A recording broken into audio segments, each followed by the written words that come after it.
Morning students. तो आज हम रिलेशन का लेक्चर सेकंड लेके आए हैं आपके सामने। कल हमने प्रयास किया था आपको इस वर्ड से इंट्रोडक्टरी कराने का कि आप इस वर्ड को समझें।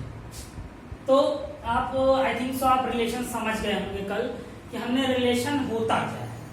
तो रिलेशन को अगर एक वर्ड में हम बताते हैं, हमने आपको बताया था भाई एक चीज दूसरी चीज जो रिलेट करती है, संबंध रखती है, वो रिलेशन है। और इसको निकालने का जो तरीका है वो कार्टेशियन प्रोडक्ट से होता है। तो आज हम आपके सामने वो टाइप लेके आए हैं उन रिलेशंस का जिन टाइप से हम एक्सरसाइज पे पहुंचेंगे, क्योंकि हमने कल सिर्फ इंट्रोडक्शन दिया था। आज इन टाइप का इंट्रोडक्शन देंगे, थोड़ा समझाते हुए चलेंगे, बुक के डिफिनेशन से नहीं, हम खुद से थोड़ा सा एग्जाम्पल लेके समझाएंगे जिससे आपको समझ में आए कि इसका ये रिलेशन है क्या, रिलेशन है क्या। इन टाइप्स रिलेशन जो है हम आपको एग्जांपल्स ले रहे हैं डायरेक्ट, जिसे आप एग्जांपल्स लेने के बाद हम आपको डेफिनेशन एक्सप्लेन करेंगे। क्योंकि अगर आपने बुक्स वगैरह अगर आपके पास होंगी या आप एनसीईआरटी वगैरह में देखा होगा आपने, तो आपको डायरेक्ट डेफिनेशन तो मिल ही जाती है कहीं पे भी। हम डेफिनेशन की बात नहीं कर रहे हैं, हम इनकी बात कर रहे हैं कि आपका ये सेट जो है आपके उनको समझा कैसे जाए। तो हम सबसे पहले सेट की बात करते हैं। तो एम्पटी रिलेशन है, एम्पटी रिलेशन आपने याद होगा पहले क्लास 11th में एम्पटी सेट पढ़ा है। एम्पटी सेट को आप फाइव से डिनोट करते थे। किससे डिनोट करते थे? फाइव से डिनोट करते थे। तो एम्पटी रिलेशन का मतलब यहाँ पे ये है हमारा कि ऐसा रिलेशन जिसमें कुछ ना हो, जिसमें कुछ ना हो। जैसे कि अगर आपको हम एक नंबर ए दे दें, वहां 1 2 3 लिख दें। हमने एक ए दे दिया, इसे 1 2 3 लिख दिया। क्या लिख दिया? 1 2 3 लिख दिया।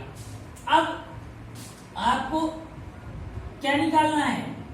आपको a इंटू ए निकालना है। a related to a which is, याद हो कल हमने बताया था, जो कि जैसे a माइनस बी करने पर 20 आ जाए, या हमने कल एक्स वाई लिया था, चलिए एक्स वाई। मतलब कि a रिलेटेड टू a हो तो पहले टर्म को हम अगर x माने, दूसरे टर्म को y माने, तो दोनों के बीच में जो सब्ट्रैक्शन आए 20 आए, क्या पॉसिबल है इस सेट में ये चीज? क्या पॉसिबल है इस सेट में चीज? जाहिर सी बात है नहीं पॉसिबल, बिल्कुल नहीं पॉसिबल। क्योंकि ऐसे कोई दो नंबर यहां पे हमको मिलेंगे ही नहीं जिन नंबर से हमको अगर रिलेशन निकाल लिया जाए और जिन नंबर से हमको माइनस कर दे 20 आ जाए, पॉसिबल ही नहीं है। तो जाहिर सी बात है इस टाइप का जो रिलेशन है वो एम्प्टी रिलेशन कहलाएगा।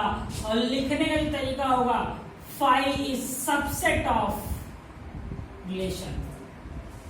फाइव, या ऐसा भी कर सकते हैं, five is subset of A, या A into A. Five is a subset of A into A. ये सबसेट याद होगा, हमने आपने पिछले साल पढ़ा है सबसेट। तो फाइव क्या है? इसका सबसेट है।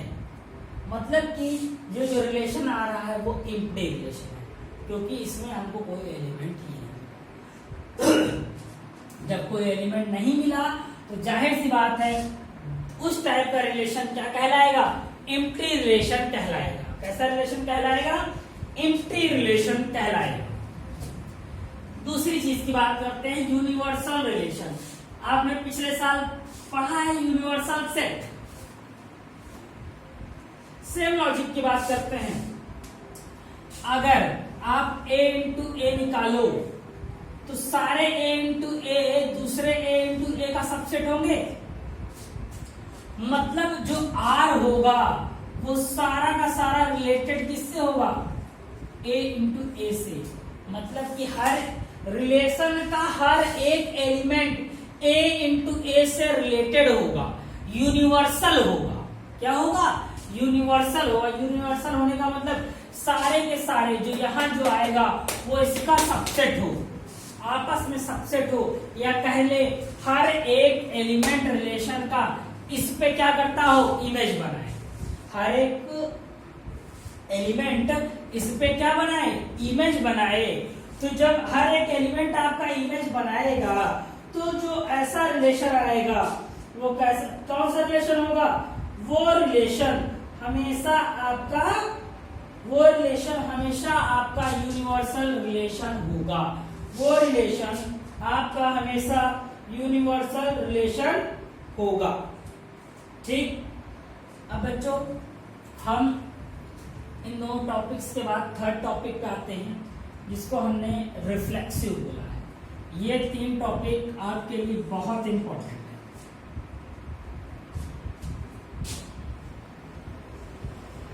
आपने आई थिंक सो बुक वगैरह में देखा होगा, बुक में तो आपको दिखा होगा कि ये चीजें क्या होती हैं। तो हम अगर देखें, if A, A is related to R, where A is related to capital A, A related to R, where A is related to capital A। अब कैपिटल A से रिलेट कर रहा है, तो हमने देखिए कैपिटल A यहाँ जो माना है इसी के अकॉर्डिंग चलेंगे। अब ये से यहाँ से आपको थोड़ा सा क्लियर नहीं हो रहा होगा, तो हम आपको इसको एक एक जो रिलेशन है, पहले रिफ्लेक्सिव ले रहे हैं, हम रिफ्लेक्सिव को आपको एक्सप्लेन कर रहे हैं, तब आगे जाएंगे। हम इसके लिए थोड़ा सा ऊपर का वाला इरेज कर रहे हैं, आई थिंक सो आप समझ गए होंगे, तो उसको समझाने के लिए प्रयास कर रहे हैं। तो देखिए, अगर हमने ये क्या कहा, पहली चीज आप रिलेशन कैसे करते हो, कल याद होगा, कल हमने आपको बताया था कि जब रिलेशन की बात आएगी तो R is related to A into A. R क्या है हमारा, A इंटू ए। R हमारा क्या है, A इंटू ए। और जब A इंटू ए की जब बात आ रही है तो A इंटू ए थोड़ा सा निकालिए अगर A इंटू ए निकालिए तो चलिए निकाला है। A इंटू ए क्या होगा, 1, 2, 3 इंटू 1, 2, 3, यही होगा। ये रिलेशन है हमारा।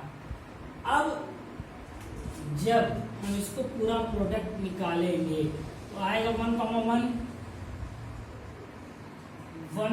2, 1, 3, 2, 1, 2, 2, 2, 3। प्रोडक्ट निकाल रहे हैं, याद होगा, 3, 1, 3, 2, 3, ये 3, 3। जब ये आया, अब इसमें आप देखो, जैसे मैंने कहा है A रिलेटेड टू A और A रिलेटेड रिलेशन किससे है, R से। तो यहाँ कोई ऐसा सेट मिल रहा है, देखिए ये भी है इसी टाइप का, ये भी है इसी टाइप का, ये भी है इसी टाइप का। अगर कोई 2 सेट दिए रहेंगे आपको तो आप इसको बस डायरेक्ट ऐसा कर सकते हो, R इज इक्वल टू यहाँ पे 1, 1, 2, 2, 3, 3। It is a reflexive. आपने जो निकाला, जो आपने सॉल्व किया, यहाँ पे जो आपने निकाला, जो आपने सॉल्व किया, रिफ्लेक्सिव रिलेशन अगर आपको बताना था सेट ए का, तो ये रहा आपका रिफ्लेक्सिव रिलेशन। क्यों रिफ्लेक्सिव है, क्योंकि A, A आपका देखिए दोनों टर्म क्या होने चाहिए, सेम होने चाहिए। दोनों टर्म क्या होने चाहिए, सेम होने चाहिए। जब दोनों टर्म सेम है तो यहाँ पे आपका ये क्या कहलाएगा, रिफ्लेक्सिव रिलेशन। क्या है, रिफ्लेक्सिव रिलेशन। आई थिंक तो आशा करते हैं समझ में आया। दूसरा उदाहरण, symmetric. If A, B is related to R, so B, A also related to R, where A, B is related to A। अगर कोई A, B है, वो R से रिलेट करता है तो उसका कन्वर्जन भी उसी रिलेशन में होना चाहिए। तो आप दोनों ए में हो तभी वो रिलेशन क्या होगा, सिमेट्रिक होगा। इस लाइन को मेरे समझिएगा कि अगर ए कॉमा बी जिस रिलेशन में है उसी रिलेशन में बी कॉमा ए भी चाहिए हमको, तभी वो सिमेट्रिक होगा, अदरवाइज नहीं होगा, अदरवाइज नहीं होगा। जैसे 1,2 है तो हमको 2,1 भी चाहिए है। देखिए 1,2 है तो हमको 2,1 भी मिल रहा है, so it is a reflexive also. 1,3 है तो 3,1 भी चाहिए, भैया मिल गया। 1,3 है तो 3,1 भी चाहिए, 3,1 भी चाहिए। और कुछ है, देखिए आप अगर 2,3 है तो 3,2 भी चाहिए। हाँ मिल रहा है भैया, मतलब सीधा सा है, सिम्टम बहुत ज्यादा कुछ हार्ड नहीं है। ये कहने का मतलब मेरा सिर्फ इतना है कि अगर ए बी किसी रिलेशन में है तो उसका जस्ट अपोजिट उसी रिलेशन में है तो हम सिमेट्रिक। और अगर यहाँ पे देखिए रिफ्लेक्सिव क्या था, रिफ्लेक्सिव का मतलब सेम सेम है और उसका सेम सेम अगर मिल रहा है, सेम सेम मिल रहा है, तब तो आपका रिफ्लेक्सिव हो गया। अगर पहला दूसरा है और दूसरा पहला भी हो जाए तो क्या हो जाएगा, सिमेट्रिक हो जाएगा। ये दो चीजें आई थिंक सो आपको क्लियर हो गई होंगी, दो चीजें आपको आई थिंक सो क्लियर हो गई होंगी। तो इसमें बहुत ज्यादा कुछ हार्ड नहीं, इसमें बहुत ज्यादा कुछ हार्ड नहीं है। इतना आपको अगर समझ में आ गया तो हम थर्ड वाले पे चलते हैं। इफ ये डिफिनेशन का टाइप हम भी कर रहे थे इसलिए इफ वगैरह लगा रहे हैं। A B is related to R and B related to C with R, so A is C also related। मतलब कि यहाँ पे अगर A B हो वो R से रिलेट कर रहा हो, B C हो R से रिलेट कर रहा हो, तो उसका पहला और उसका लास्ट टर्म भी R से रिलेट करना चाहिए, उसका पहला और उसका लास्ट टर्म भी R से रिलेट करना चाहिए। अगर R से रिलेट नहीं करेगा, ये तीनों प्रॉपर्टीज फॉलो नहीं करेगी तो रिफ्लेक्सिव और सिमेट्रिक होते हुए भी ट्रांजिटिव नहीं होगा। यहां पे देखिए दो चीजें तो हो गई हमारे इसी रिलेशन की, लेकिन थर्ड फॉलो करेगा तभी वो ट्रांजिटिव है, नहीं तो नहीं है। अब थर्ड फॉलो कैसे करेगा, ए बी होना चाहिए, बी सी होना चाहिए और ए और बी भी होना, ए और सी भी होना चाहिए, ये तीनों रिलेशन चाहिए। आइए देखा जाए, जोड़ा जाए। अब 1,1 वाला तो गया ही गया। जैसे यहाँ पे देखिए 1,2 है तो देखिए 2,3 है कहीं, हाँ है, तो 1,3 है कहीं, है, मिल रहा है हमको। देखिए क्या हुआ, ध्यान दीजिएगा, 1,2 फिर 2,3 फिर 1,3 भी मिल गया, 1,3 भी मिल गया। So this relation is also transitive। क्या है, ट्रांजिटिव। क्यों है भैया, 1,2 मिला, 2,3 मिला और इससे हमको क्या मिला, 1,3 भी आ गया, 1,3 भी आ गया, तो ये ट्रांजिटिव है। थोड़ा सा और जोड़ लेते हैं, और जोड़ा जाए और नहीं मिलेगा। तो रिफ्लेक्सिव, सिमेट्रिक, ट्रांजिटिव, ये तीन चीजें आपको समझ आई होंगी, आशा करते हैं। अगर कोई रिलेशन ये तीनों है तो ही वो इक्विवेलेंस रिलेशन होगा। इक्विवेलेंस का मतलब यही होता है कि अगर वो तीनों प्रॉपर्टी फॉलो करेगा तो इक्विवेलेंस रिलेशन होगा, अदरवाइज नहीं होगा। अगर तीनों प्रॉपर्टी फॉलो करता है तब तो इक्विवेलेंस रिलेशन है, अदरवाइज इक्विवेलेंस रिलेशन उसको हम नहीं कह पाएंगे। क्योंकि इक्विवेलेंस रिलेशन की प्रॉपर्टी होने का मतलब ही है कि वो क्या होना चाहिए, इक्विवेलेंस रिलेशन होने का मतलब है कि वो तीनों प्रॉपर्टी को फॉलो करता हो, तभी वो इक्विवेलेंस रिलेशन कहलाएगा।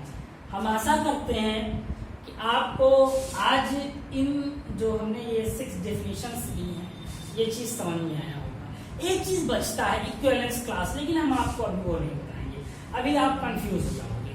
तो हम करते क्या है, एक क्वेश्चन लेते हैं और उस क्वेश्चन से हम क्या करेंगे, आपको एक एग्जांपल या 2 एग्जांपल जितना समझा पाएंगे आज समझाएंगे, जिससे कि आपको थोड़ा सा क्लियरिटी आए कि करना कैसे क्या क्या है।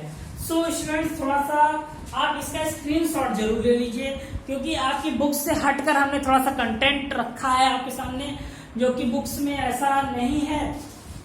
अब ये नंबर्स के मीडियम से हमने आपको दे दिया, क्योंकि नंबर्स से समझना आसान होता है। इसका स्क्रीनशॉट रख लीजिए और इसको कहीं लिख लीजिए, तब हम आपको एग्जाम्पल थोड़ा सा बताते हैं। आइए एग्जाम्पल की तरफ आपको हम लेके चलते हैं।